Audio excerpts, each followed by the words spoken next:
Any one of them could have just grabbed that thing and ran while Trapjaw was fighting him. That's probably the biggest problem I had with this movie is putting that aside. Like, the purpose is to get the sword. Yeah. Don't worry about this dude. Just get the sword.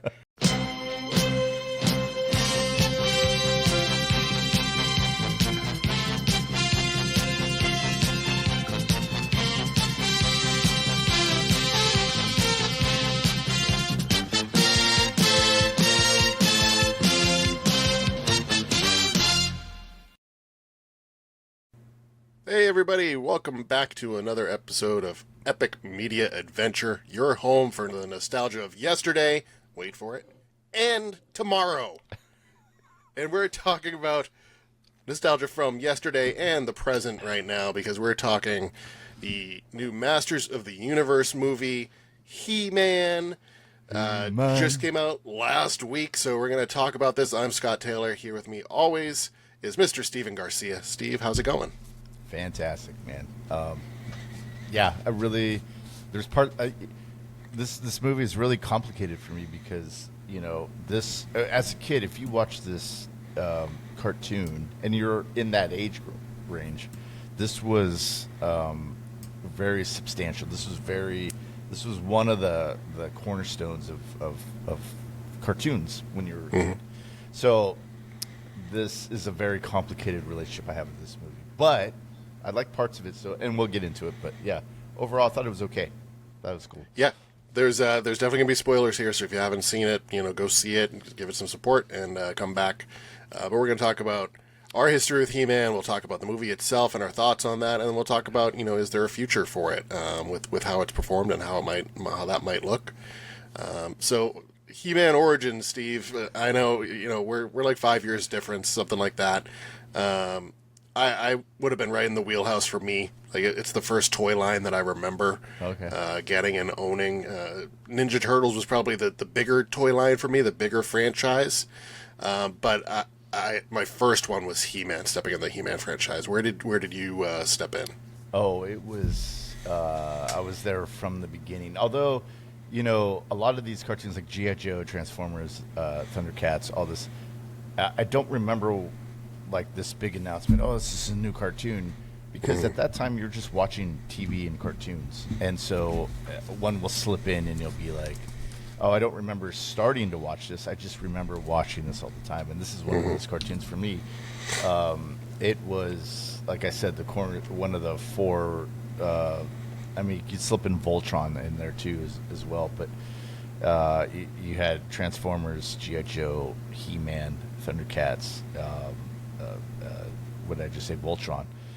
And it was just this kind of schedule that you can kind of rely on. So in Sacramento, when I was in Sacramento, this was on after school, but when I moved to Healdsburg, this was on before school. So it was G.I. Joe. I was thinking G.I. Joe.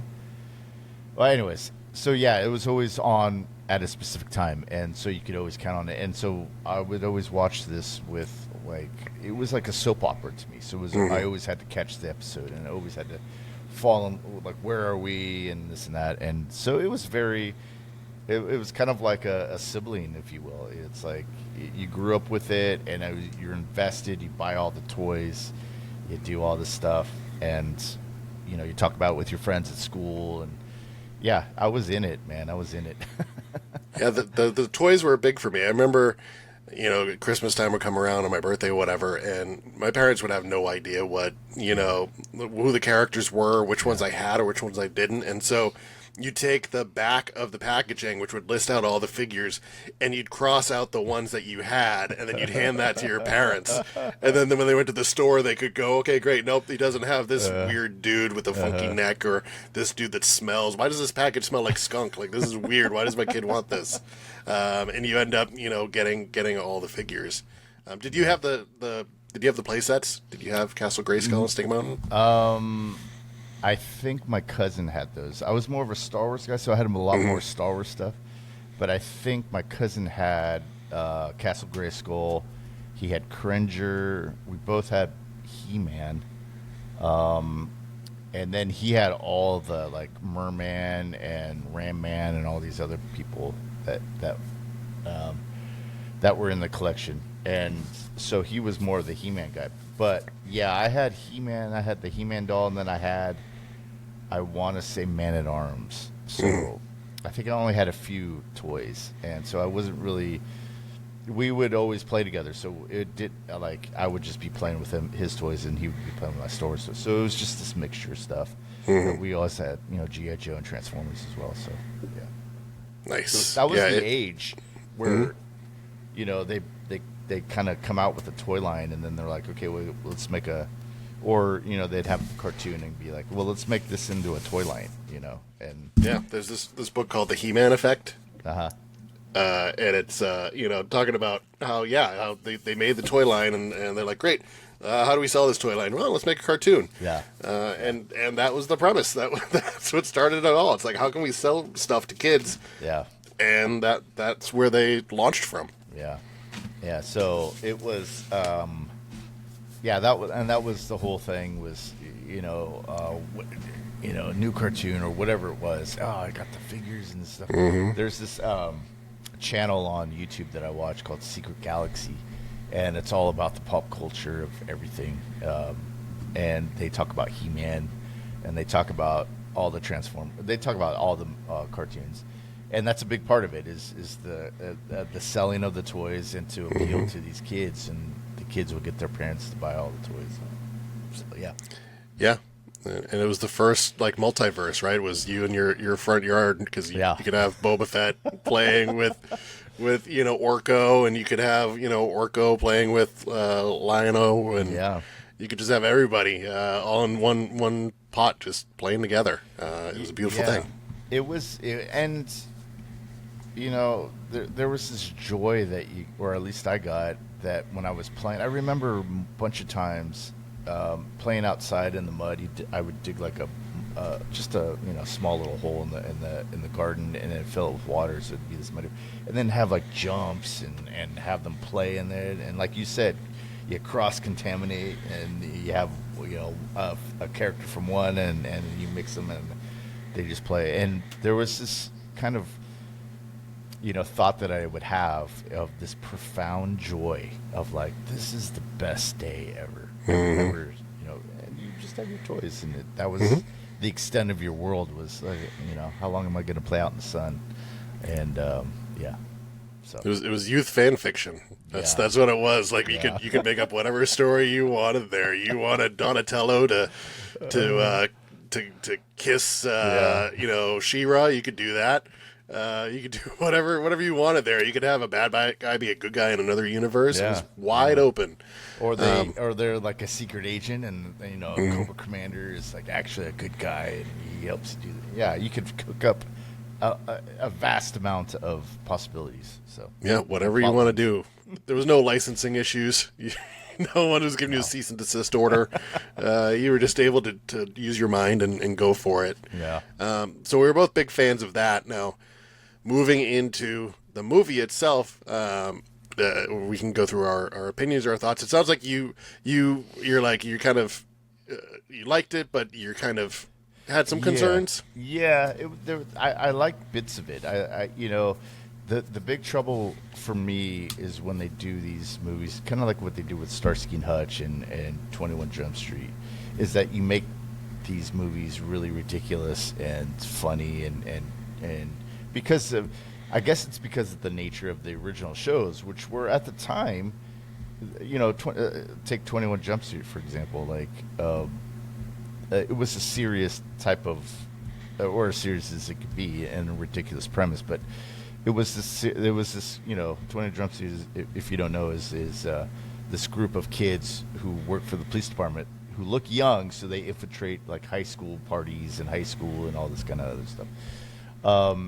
But with Starsky and Hutch, it was this thing of these vice cops in Star City. I think I can't remember what the Edge City. I can't remember the city name, but it was this thing, and it was a pretty serious show. I mean, it wasn't like, it was serious for its time, but if you look back on it now, which I have, I watch it regularly. Now it's a little campy and it's a little over the top, but as a kid, you're watching this and you're thinking like, wow, look at that car. Look at, oh wow, he punched that guy. Oh, that guy drew a gun and he just punched him out. Whatever it was. And so now, like it started in the '90s, which you bring back these TV shows and try to make it into like a funny thing because it's ridiculous. And that's the thing that I have. I'm more of a Michael Mann type of dude where he brought back Miami Vice and he made it a very serious film, like very violent and serious. And that's what I was hope. That's what I want to see in my remakes of TV shows. Is this thing of, well, yeah, it is campy, but I was expecting, or I wanted, and this is kind of selfish of me, but I wanted more of a, what is it, Lord of the Rings type of stuff, where you're on this distant planet, and it's fire and brimstone, and all this magic, and they could have really delved into that part of it, which they didn't do, and they just went the whole. I feel like it's easy. Let's just make it campy and make fun of the thing, and everybody will be happy. To me, it feels like that this was written by people that just saw a couple of the episodes and were just like, "Oh, okay, yeah, we get the idea," and then they kind of wrote the movie. Because I read that there was some reshoots and re-edits and all this kind of stuff with it. So I kind of. That's the problem I have with it. Is like I don't feel like I think they highlighted the wrong things, and there was other things they could have highlighted to make it more enjoyable for me. But I did like Jared Leto as Skeletor. I thought he was really the comic relief of the movie. I feel like they should have just kept him as that, as opposed to everybody had a funny line to give or a look or something. And it was just, yeah, that's what kind of left me flat. The comedy in it was kind of uneven, and some of it didn't hit for me. I loved the cast. I loved that's pretty much. I loved some scenes, and that's pretty much it. I give it like out of 10, maybe a 5 out of 10. I really enjoyed it. If I just kind of remembered, oh, okay, they're just being funny and campy, and that's what they were doing. Okay, I get it. All right, cool. Yeah, it's cool. So that's my final analysis. If you can make sense of any of that. Yeah, how about you? I mean, we talked about this a lot when we were going through, the movies of this year. Yeah. And how we were excited for this one, and it could go either way, right? Like, your big concern was, oh, he's on Earth, and Yeah. That sort of trope. Yeah. And that to me- kind of didn't. One thing is that kind of just didn't work for me. The Earth stuff. Maybe I went into it thinking like, oh, I don't like the Earth stuff, and it kind of worked and kind of didn't. There were some things that worked and some things that didn't. Go ahead. Sorry. Well, I tried to limit my expectations, right? And I was like, let me go into this knowing that it's something that I loved as a kid, that I'm hoping that there's some aspects of that in here. And for me, it met those needs. I feel like it was probably about 15 minutes too long Yeah. for me. Yeah. Just different parts where they'd be dialoguing, and I'm like, I don't need this. Yeah. Like, you could be doing something else with this. And my eyes would start to like close, and I'm like, nope, stay awake, dude, stay awake. This is gonna be better stuff. Yeah. But they'd be dialoguing and not like fun banter dialogue. Like, I feel like the Skeletor stuff was written really well. The dialogue when he's giving a big speech and stuff like that, I feel like that was really good. But I feel like it hit a lot of the marks for me. Is it something I'm going to watch again? Probably not. It's something I really liked, though. I teared up out of nostalgia. It hit all different points where I was like, yeah, they weren't afraid to go with the memes of things. The Dolph Lundgren, it was basically just, fourth wall broken right there. Like, that whole scene, you're like, this is just placed in here. Yeah. But I was there for it. And then, the What's Going On music playing in the background in the cab, going for that meme. That he doesn't know the words, and he's just driving in the car next to him is the I've got the power song. Like, Um, all these little things where it's like, okay, great. Skeletor called him a boob at one point. That checked off the list. But it's a lot of going, they said the name of the movie in the movie, right? That's a lot of it is, look, they said the name of the movie in the movie. Oh, they said the name of the movie in the movie. Oh, they said the name of the movie in the movie.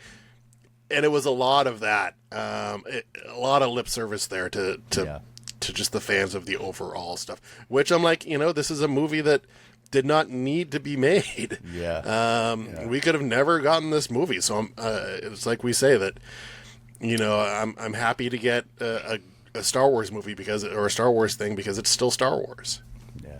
So I feel like I enjoyed it a lot. It hit a lot of spots that I felt the need to. There was a lot of callbacks to other things.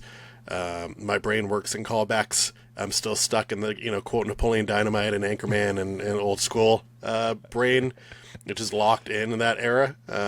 And I was satisfied with it. I'm excited to see where it could go. I think the acting was good. The acting was pretty good. Idris Elba was great. Oh, yeah. He was good in it. And he kind of knew, I feel like he kind of knew what movie he was in. So he kind of acted appropriately, which I think was what a lot of the actors did. I think there wasn't, as far as the acting goes, there wasn't any point where I was like, oh, that's too, what are they doing? Everything, everybody seemed to know was in on the joke, I guess, and it was very consistent in that way. And that's one of the things that I like because, when you're doing comedy or when you do a bit and, there was some scenes that I could tell that were just added in just to get some jokes in. And that's where I kind of wavered a little bit. It kind of took me out of it a little bit. But overall, I think, there's a couple more bits like that where it just didn't hit. But overall, I enjoyed the humor in this movie. I feel like I got to see a lot of the things that I would expect in a He-Man movie, and you get to see Eternia, right, and not just the castle, right? Like they fly off and they're now in this kind of foresty area that you would see on the TV series. And it looked very much like it. And he's going through, doing the whole Endor bike chase scene through these forests of Eternia. I think that was great. I feel like the vehicles in it were great. All those little aspects of the TV show were there for me. Yeah, I think when it got when they were flying on the bikes, the CGI for me kind of got a little wonky. But it wasn't a deal breaker for me. It just wasn't really my favorite part of the movie. But I love, and a lot of this is just enjoying it because it's He-Man and Masters of the Universe. I wanted to ask you a question about: are you familiar with the lore of the TV series at all? I haven't dug deeper into it other than some kind of YouTube recap type videos. But no, I never got past the surface level of He-Man. Okay. That was the thing for me was some of the things I wanted to see, which kind of they didn't adhere to. And again, it's not. I realize what kind of movie you're watching, so I'm not too heartbroken about it. But it was more of these little things, and this is why I feel like the writers just kind of watched a couple episodes and were like, okay, cool, we got it. Let's do this. We'll keep this, and is that. In the original movie, obviously, the only tie to Earth was the mother. She was a NASA astronaut. She comes over. But having that aside, no one knew Adam was He-Man in the cartoon. And that was, so you had this Clark Kent Superman type of dynamic. And that was really appealing to me as a kid. And that was like, ooh, like how... he would be captured by somebody, and they're like, "We need to find He-Man," and he's Adam's He-Man. So only Orko and I think Man-at-Arms and the Sorceress knew he was He-Man. So that was, that was one of the things. The other thing was, little things again.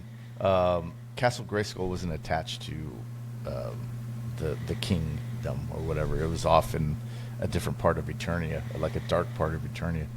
And those are the two things that I wish that they would have adhered to, because it would have given the movie, for me, it would have given the movie a little more depth and a little more.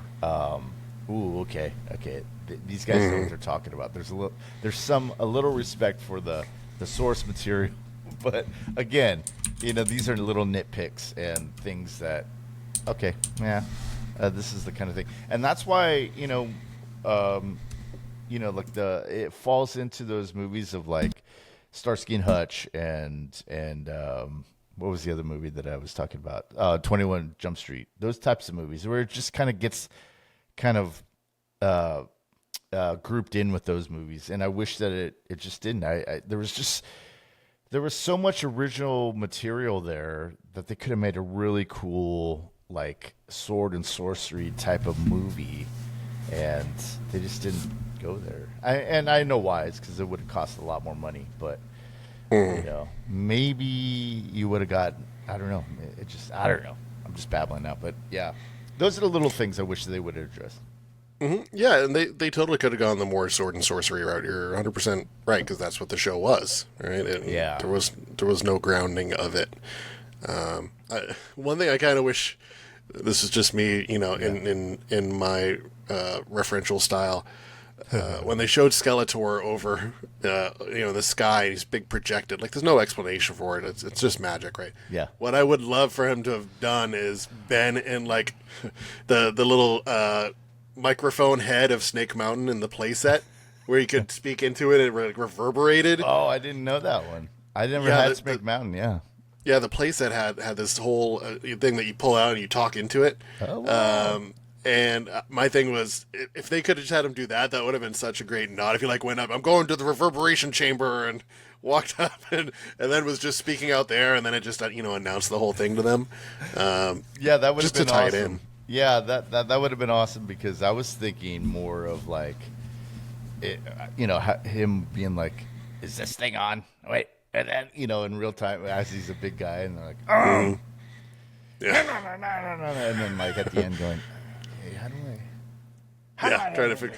Yeah, that would have because there's that technology, right? That's a big part of the He-Man stuff too. Just this random technology. I liked when they were flying, through the forest, and there's the spinny blade thing, and He-Man just grabs it, just stops the blade, which is totally something out of the show. Yeah, definitely. It's just ridiculous stuff right there. I wish it would have been more like, now thinking back, I didn't think this at the time of the movie, but it would have been more of the cartoon, which, and we'll probably get to, but the nods to the the cartoon, which was every time He-Man had to do something that was required so much strength, he always had this, he had that grunt. I don't know. That would have been cool if they did a little bit more of that, but yeah, that was a good scene. Mm-hmm. Yeah, and the stuff that we didn't get to see in it, right? We got as after credit videos, right? The stuff that were kind of like, those are things that we want to see, like we want to see more of. We got to see Orko, right? And I feel like that was the right spot for him to do the moral at the end, because in the cartoon they always had a moral at the end. That was their way of trying to pitch to parents and like the broadcasting corporations that this is meaningful. It's not just to get people to buy toys. Them doing that with Orko, I think, was great, because Orko in the movie, it would have been too much comic relief, right? Oh, yeah. That's all it would have been, because if you were like, there's kind of too much comedy there, too much of that stuff, Orko would have just been even more of it, as much as I'd like to see Orko. Yeah, that's true. I never thought of that. I think I think the comedy part of it, the comedy in the movie, I should say, it was really kind of evened. To me, there was a little too much, but it wasn't so much that it ruined anything for me. But yeah, I think you're right. I think that would have taken it over the top. to have him. But then again, it's part of that original thing, and I don't know if they're going to get a sequel or not. But if they do, maybe he'll be in it. I don't know, because maybe this was like a test run to see how much comedy can we get away, or how much comedy stuff can we fit into this movie. Probably. And then we also got after credits of She-Ra. I wasn't a big She-Ra fan. Were you? I wasn't. My wife was a huge fan, and she's like, it's the better of the shows. Yeah. Like, Skeletor is like a minion of Hordak, right? So if you're going with the whole universe of it, Hordak's the bad guy with the She-Ra aspect of it. Oh, okay. And so Skeletor isn't the real bad guy. It is Hordak. It's the She-Ra kind of universe. Okay. And it's a better. She's like, it's a much better storyline. With the cartoon and all that sort of stuff. So, and I'm excited for them to do that. Hopefully, yeah. I don't even remember it being on. I thought it was something that was on after I got out of the cartoon thing, and then I started realizing that this was. I don't know. I guess it was during, because I don't know any channel that I never remember seeing like She-Ra coming on at 8 or whatever it was. Like, I don't remember even having it, but I guess it was around the same time. And so I missed it somehow. I was at that age where I probably would have watched it, but I just never. It was just never around. I just so. So yeah, that'll be good if they can get off the ground with that. Now, it didn't do great at the box office, right? Like, comparatively, they're saying, as far as numbers go, you've got Obsession, you've got Backrooms, both horror movies made by YouTube content creators for very little money. I just heard last night at my softball game, somebody was like, "Yeah, that dude's from Petaluma." That made Backrooms. Right? Backrooms. He created it, and then he's now like the youngest director. Like all time for a big motion picture like that. It's awesome. I enjoy all the Backrooms, YouTube content and what the world that he created there and all of that. Obsession I saw was really good. It was a solid movie. The more I go back and watch the YouTube clips of like the director and that sort of stuff, the more I cringe, and it takes me away from the Obsession stuff. Oh, really? Okay. Just kind of the goofy YouTube-y type, skit comedy type stuff. Yeah. I don't know.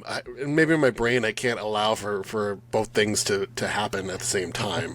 Both things, that you can have someone with this aspect of goofiness and this YouTube persona stuff, and then you can have someone that creates this cool movie. Yeah. And we can talk about Obsession another time, when you've seen it, because there's a lot of, it's good, but it's like, comparatively, how is it good? Are you comparing it good because it's just like a simple story? Yeah. It's like, when you dive more into it and it's more about, he's like, well, I was going to be on an episode of It's Always Sunny in Philadelphia. This is the director, and he says, and we're getting ready for that to come on. We're going to watch it. We're having a watch party, and The Simpsons was on before it, and there was the Monkey Paw episode, and so I came up with, this is kind of based off of the Monkey Paw. And then you're like, yeah, okay, Simpsons did it. You know what I mean? Like, this thing that grants a wish, but you don't get the exact wish that you wanted in the way that you wanted. Yeah. Those movies have made a bunch of money, gotten a bunch of recognition. Studios are grabbing those because they're not making the movie and then having the followers come along with it. Buying the content and buying the IP. Yeah. They're buying the director. They're buying the people from YouTube, and they're letting them make it and them bring their audience.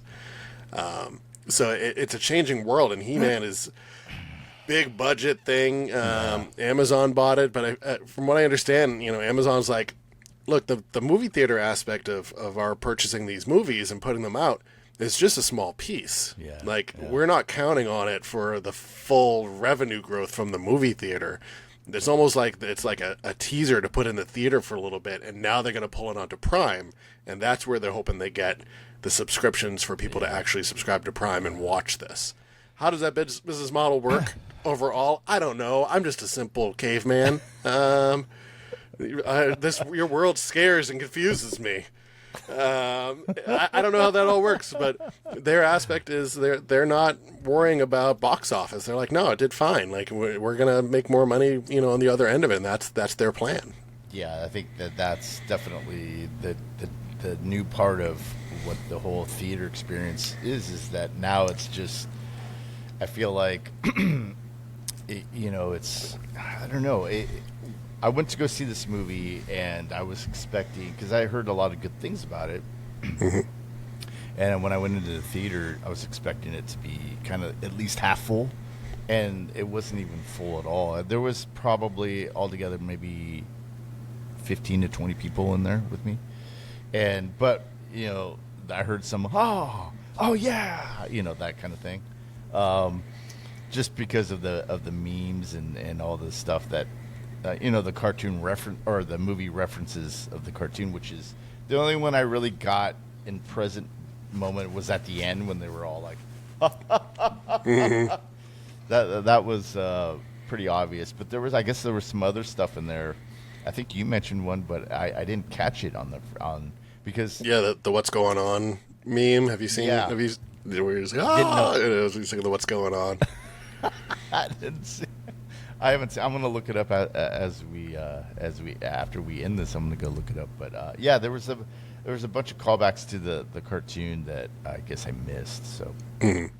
Yeah, and you only hear that He-Man, for as good as the soundtrack of this whole movie was, right? It was solid. It gave Flash vibes because it did have Queen in there, and I think the guitars for Queen did the guitar part on the instrumentals that were written for the movie. Yeah.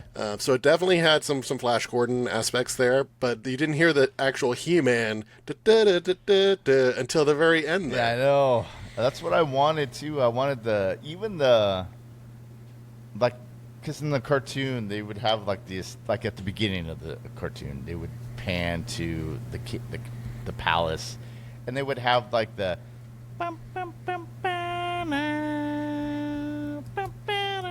they would have the little flute version of the main theme. And I was expecting like a guitar driven one, and it just didn't happen. I was like, this is prime, like especially after he goes, I have the power. It should have been. But he didn't, then it becomes this thing where he doesn't know his power. And that was another thing that kind of knocked me out. But it was fine. It didn't knock me out of the movie. But it was just like, they had an opportunity there to, like, really play the cartoon of, like, him kicking ass. Instead, he got his kind of butt kicked a little bit. And this whole thing of, like, he didn't really understand his power until the end, when Skeletor's kind of egging him on. But, it's just splitting hairs, I guess, because, I enjoyed it for the most part. But like I said, I liked it in bits, I should say. I liked bits of it. So I have a hard time in movies where there is a physical object, and it's like the goal is for the bad guys to get this physical object. Oh, yeah. And then there's an opportunity like the bridge scene in this movie when he first turns into He-Man, where the sword gets knocked away from him. Yeah. And it's a solid 12 feet away, closer to the side of the bridge where the bad guys are. Yeah. Any one of them could have just grabbed that thing and ran while Trapjaw was fighting him. That's probably the biggest problem I had with this movie, is putting that aside. Like, the purpose is to get the sword. Yeah. Don't worry about this dude. Just get the sword. And then when Skeletor has it at the end, he's just like, all right. And then he starts his monologuing, and it was like, well, there it is right there, dude. Just grab it. Just grab it. And then Adam comes in and does a somersault right to the sword, grabs it. And I was like, yeah, that's what you could have done. That's all you had to do. So, again, it was just kind of like this thing of, can we... if you're gonna do a not a parody, but if you're gonna kind of make fun or poke fun of the cheesiness, I mean, there's just, again, it's just so much there that you could have mined from. That it's the writers. I feel like we're just like, oh yeah, we saw a couple of them. We get the gist. Here we go. We'll write it. It's like someone that, yeah, excuse me, I can't talk. Somebody that grew up with it. I want, have them have a crack at it. The script, and I don't know. It could have been really cool, I think, but this is the age we're in, and so yeah. You get what you get, and you don't throw a fit. Right. That's where we have to land. Yeah. Like, yeah, okay, we got it. We got a He-Man movie. We didn't get a lot of Cringer, which would have been great. I get that, Yeah. you could have brought him in sooner to the like beginning part of when he returns to Eternia, right? But I get it. It's CGI. It's a lot to do that. They had the big, killer robot, right, voiced by Kristen Wiig. It's like they had that there. It was kind of this ragtag of people, and I was like, who was this person? Yeah, I didn't even realize that until the credits, and I was like, oh, that was her. Oh, yeah, didn't even. Did you catch it before? No. Okay. No. Yeah, Did you appreciate the way that they explained the weird names for people? Because I did. Oh, yeah. Yeah. I appreciated that. It's like this dude's name could be, could be Joseph Tyler, right? But all that Adam knows him as is Ram Man. Yeah. And he's like, you're Ram Man. Yeah, I didn't really think about it. I think that's another. I feel like that's another kind of thing that they could have. I guess I just didn't understand it, so I just was like, okay, yeah, whatever. Because that was just another thing I wish that they had. They just took out the Earth part of this stuff, because I feel like a lot of it, like the roommate stuff, just didn't hit for me. I don't. It just was unnecessary. That was one of the things I thought. It was like, yeah, we don't need this. Just because it was. Yeah, I mean, I suppose I just didn't think about it. I was like, I didn't really. So he didn't know these guys before, or he just saw them and he didn't. That was my thinking. Was like, I don't know the relationship between these people. So he didn't know them, or he did know them, but they didn't know him, and so I didn't get it. So I just didn't really think about it. But yeah. Yeah, I think he remembered them, right? But as a 9-year-old would do, you wouldn't know, hey, Mr. Stevens. Like, that's sort of like, you see a dude who's ramming stuff, you're like, that's Ram Man. Yeah. That's Fisto, because he has giant fists that he punches people with. They did go into that pretty heavy as far as, the sexual connotations of it. And they even throw in head at the end, with the, Ram dude. And, Mechaneck. It's like, what did you call him? Mechaneck. I like that they did that. You wouldn't. They all had goofy names. They all had really goofy names. I don't think. I mean, tip of 40 for our man Moss Man, right? Like, oh, jeez, took him out of it. I was like, oh man, they're not afraid to kill people, and then they killed nobody else. Well, they didn't have Merman in there. They didn't. I like Beastman. I wish Beastman had a bigger part, because he was always, I guess, more of the, not main villain, because that was Skeletor, but he was kind of like the second or third down the chain in the cartoons. So I would like to see Merman, more of Beastman. I don't remember Mechaneck. Do you remember that guy? Like I don't remember. No, I don't. I don't remember him either. So I remember there was one cartoon where they had Ram Man and the guy that flew, the Birdman guy. I can't remember his name. Him and somebody else, and maybe it was Mechaneck, but I remember there was a episode on the cartoon where they had all three of those guys with He-Man, because He-Man had to find like this pearl. Oh, and he had to bust it. So he had this pearl. He-Man, you have to destroy it. And he's like, "Ugh, ugh." And then he like disappear, and he'd come back, and he'd be like, "Ugh." And finally he, destroys it. But that was, those are the things that I wish. Again, I was telling my sister this, is that there was just so much stuff to get from the cartoon that was more in line with the lore of the source material. Like, you didn't have to kind of reinvent stuff to make it funny or this or that or the other thing. So I guess that's just my biggest gripe about the movie is that there was just so much stuff there that you could have taken and made it just as funny or campy as the movie is now, but you had to invent. You know, he had to go to Earth, and he had to invent this and that and everything. It's like, all right, whatever. I'll enjoy it. Yeah, yeah. Could you have got to the same point if he was just like sent off as a child somewhere, you know, to Somewhere live with the else. bird people, right? The Yeah. aviators or whatever the name was that they mentioned at the end there. So hopefully we'd see them in another movie. But could you accomplish that without Earth? Could you make it very similar? Could you keep it all on planet? Yeah. Probably. You probably could have come up with something there and kept it all within the universe of it. I think it was just probably their way of trying to get outsiders into that universe. You know, like you're like, okay, it's grounded. You know, here's Yeah. Earth, and now he goes to this special place, and that's probably where they were leaning at with it. But I Well, agree. yeah. They could totally have come up with something different there. Well, in the first movie too, with Dolph Lundgren, like they go to Earth. So it's this thing of, I guess, like, and you make a good point. I think it's just trying to kind of cultivate your audience, or a certain audience that maybe wasn't a part of the He-Man stuff, as well as the He-Man fans. So you have to put a little bit a part of it to make it like, oh, okay, Earth, all right, cool. Then maybe we can go see it or stuff. But yeah, it was. Yeah, I just had a problem with that. That's all. Similar to a physical object where it's like that's the whole goal, and they don't just focus on that object taking me out of things.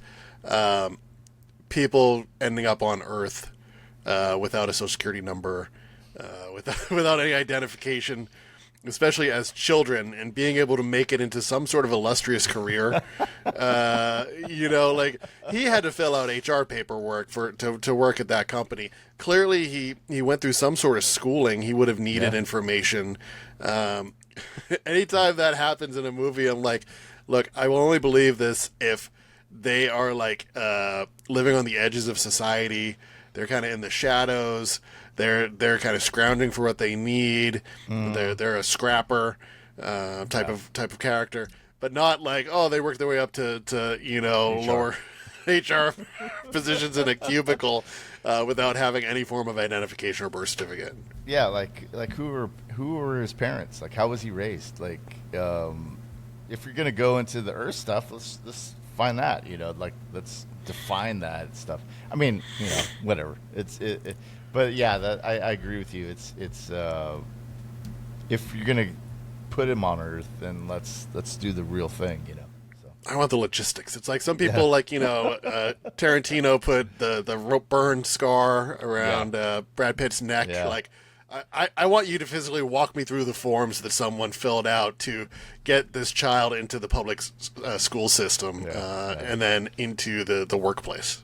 I mean, That's because what I want. at least Superman, the original one was Christopher Reeve. Well, at least they kind of hint at that. Like, you know, she's like, you know, we could say that she was my sister's kid, you know, and at least they kind of address that a little bit. You know, in this movie, they're just like, nope, he fell into a lake, and then That's 15 years later, and he's punching out for his lunch break, Yeah. and probably coming up on some inappropriate time use searches for swords. and I like, you know, the callback to the cartoon, which is the pink shirt, Mm-hmm. which is what he used to wear when he was Adam. Yep.